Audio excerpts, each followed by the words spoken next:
এই পড়ার টেবিলেই দুদিন আগেও হোমওয়ার্ক করেছে সারিয়া। ছবি এঁকেছে প্রিয় জল রঙে। আজ টেবিলটা পড়ে আছে অগোছালোভাবে। ঘর ভরে আছে আত্মীয় স্বজনে, শুধু নেই 9 বছরের ছোট্ট সারিয়া। এই তো কদিন পরই ছিল জন্মদিন। চোখে ছিল কত শত স্বপ্ন, সেসব স্বপ্ন চোখে নিয়েই গেল চলে। সোমবার দেশের ইতিহাসে ভয়াবহতম বিমান দুর্ঘটনায় প্রাণ যায় 3য় শ্রেণীর শিক্ষার্থী সারিয়া আক্তারের। পরিবারের সবথেকে ছোট সদস্য সারিয়াকে হারিয়ে পাগল প্রায় স্বজনরা। আমার ছোট মেয়ে ছিল, খুব আদরের সন্তান ছিল। আল্লাহ তারে নিয়ে গেছে।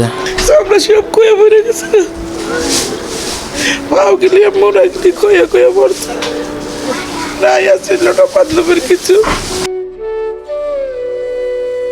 খেলার সাথী সহপাঠী সারিয়াকে নিজের চোখে ঝলসে যেতে দেখেছে চাচাতো ভাই নাবিল। সেই দৃশ্য প্রতি মুহূর্ত তাড়া করে ফেরে তাকে।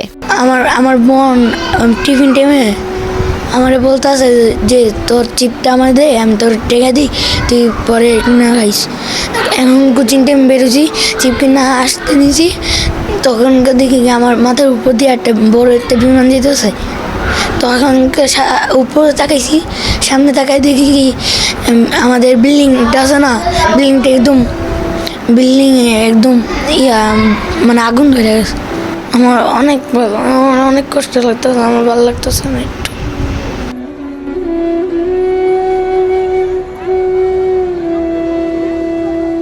একই পরিবারের 3 শিশু, আরিয়ান, বাপ্পি ও উমায়রা। তারা ছিল মামাতো ফুফাতো ভাই। প্রতিদিন একসঙ্গে যেত স্কুলে। সোমবারও 3 জন একসাথে বেরিয়েছিল ঘর থেকে। আজ 3 জনই ফিরেছে প্রাণহীন নিথর দেহে। তাদের হারিয়ে পরিবারের পাশাপাশি শোকের মাতম পুরো এলাকা জুড়ে।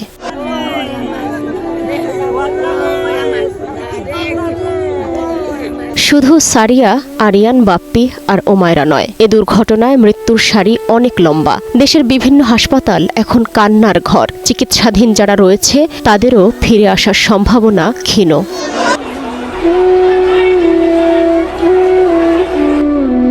একটি শিশু, একটি পরিবার, একটি স্কুল নয়, এই দুর্ঘটনা দেশবাসীর জন্য পরিণত হয়েছে এক দীর্ঘমেয়াদী শোকাবহ অধ্যায়ে।